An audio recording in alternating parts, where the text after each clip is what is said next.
দেখো আলোয় আলো আকাশ।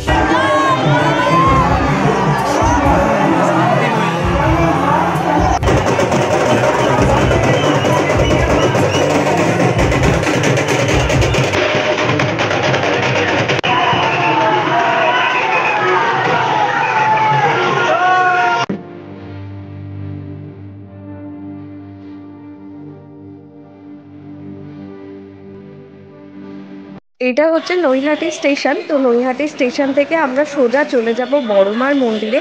আজকে ওখানে আছে বড়মার বিসর্জন, সাথে আরও যে মায়েরা আছেন ওনাদের বিসর্জন। তাহলে চলুন যাওয়া যাক। আমি এখন আছি নৈহাটি স্টেশনের একদম বাইরে। এই রাস্তা ধরেই আমাদেরকে যেতে হবে বড়মার মন্দিরে। আর এখানে কিন্তু প্রচুর লোক দেখতে পাবেন এবং পুলিশ দেখতে পাবেন। ইনি হচ্ছেন তারা মা। বড়মার মন্দিরে যেতে গেলেই প্রথমে এনার মূর্তি পড়বে।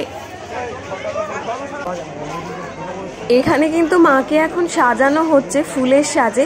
বড়মার মন্দিরে যেতে গেলে এরকম অনেকগুলো মাকে আপনারা দেখতে পাবেন।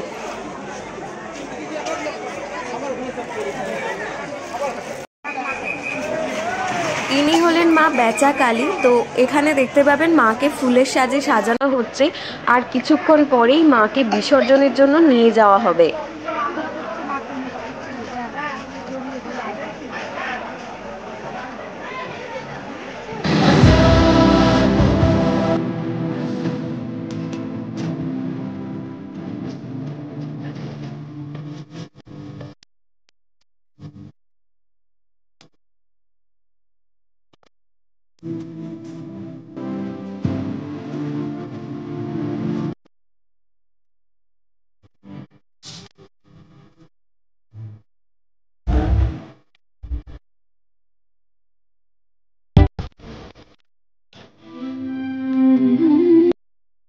বেচা কালীমার একদম পাশেই রয়েছে গাজা কালীমা। তো ইনি হচ্ছেন গাজা কালীমা। এনাকে কিন্তু এখানে সাজানো হবে একটু পরে, কারণ প্রত্যেক বছরই মায়ের বিসর্জন সবার লাস্টে হয়।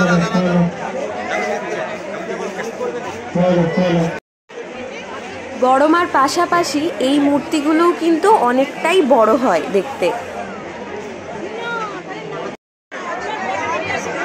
এখন রয়েছে বড়মার থেকে একটু দূরে। দূরে দেখতে পাবেন বড়মাকে কিন্তু সাজানো হচ্ছে।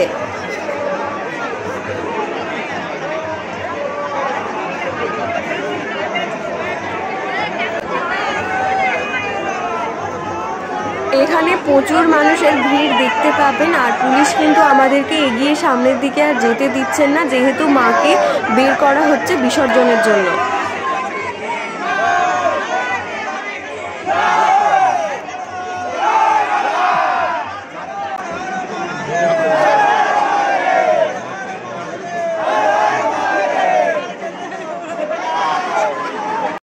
আস্তে আস্তে মাকে বের করে নিয়ে যাওয়া হচ্ছে এবং গঙ্গার উদ্দেশ্যেই মা যাচ্ছেন। দেখতে পাবেন গঙ্গার কিন্তু একদম সামনেই রয়েছে মা।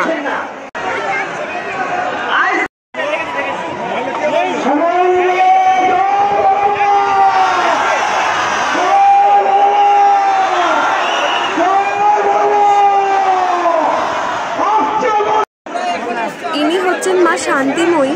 বড়মার বিসর্জনের পরে এনাকেই নিয়ে যাওয়া হচ্ছে বিসর্জন দেওয়ার জন্য। এখানে কিন্তু মাকে খুব সুন্দরভাবে ফুলের সাজে সাজানো হয়েছে। আর আপনারা পেছনে একবার ভিড়টা দেখুন, কি পরিমাণে ভিড় হয়েছে। মাকে আস্তে আস্তে বিসর্জনের জন্য গঙ্গার দিকে নিয়ে যাওয়া হচ্ছে, দেখতে পাবেন। যেহেতু মায়ের নাম শান্তিময়ী, তাই মায়ের রূপটাও কিন্তু খুব সুন্দর লাগছে।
কাঠামো গঙ্গা থেকে তুলে নিয়ে আসা হচ্ছে, আর এই কাঠামোটা তুলে নিয়ে গিয়ে মা যেখানে ছিলেন ওখানেই আবার রেখে দেওয়া হবে।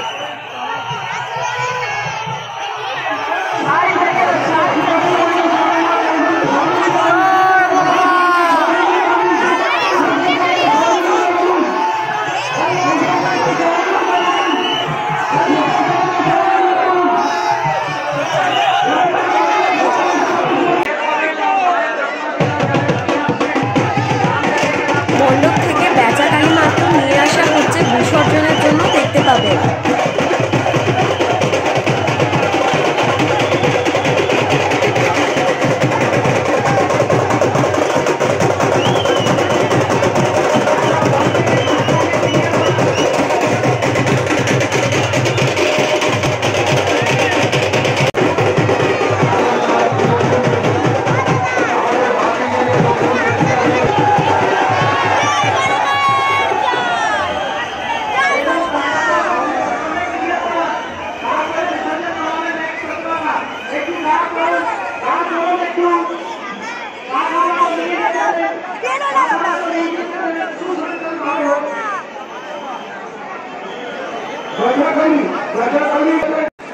বড়মার মতো এনাকেও কিন্তু খুব সুন্দর ফুলের সাজে সাজানো হয়েছে।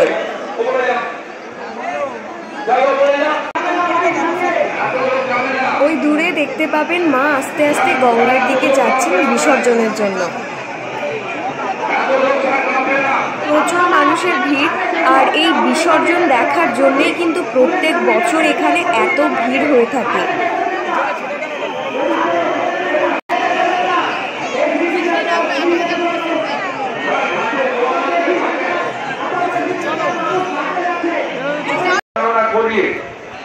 এখন এই মুহূর্তে হঠাৎ করে মেঘ কিন্তু কালো হয়ে গেছে বড়মার বিসর্জনের একদম পরে। এখন কিন্তু অনেকগুলোই বিসর্জন কমপ্লিট হয়ে গেছে, বাকি আছেন গাজা কালীমা, তো ওনাকেও কিন্তু একটু পরে এখানে নিয়ে আসা হবে। আর এই মন্দিরটাই তো বড়মার মেন মন্দির, যেটা আমি আগেও আপনাদেরকে ভিডিওতে দেখিয়েছি। এটাই মায়ের নতুন মন্দির, আর ভেতরেই রয়েছে মায়ের পুষ্টি পাথরের মূর্তি।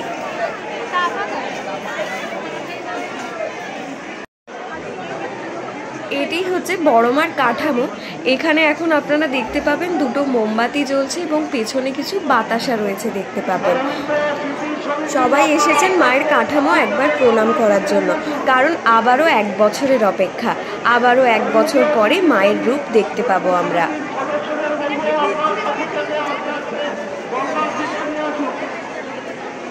হঠাৎ করে এখানে বৃষ্টি চলে এসেছে, তো অনেক মানুষ এখন দেখতে পাবেন বাড়ির পথে রওনা দিয়েছেন।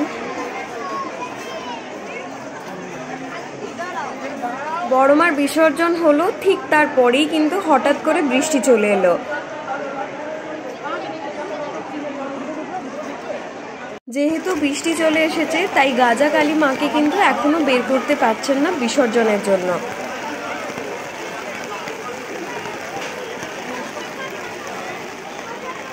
তাহলে চলুন আজকের মতো ভিডিওটা এখানেই শেষ করলাম। দেখা হচ্ছে নতুন আরেকটি ভিডিওতে। ততক্ষণের জন্য টাটা। ভালো থাকবেন, সুস্থ থাকবেন এবং সাবধানে থাকবেন। যদি ভিডিওতে কোনো কিছু ভালো লেগে থাকে তাহলে অবশ্যই ভিডিওটা শেয়ার করে দেবেন, আর সবাই মিলে বলুন জয় বড়মা। দেখা হচ্ছে নতুন আরেকটি ভিডিওতে। টাটা।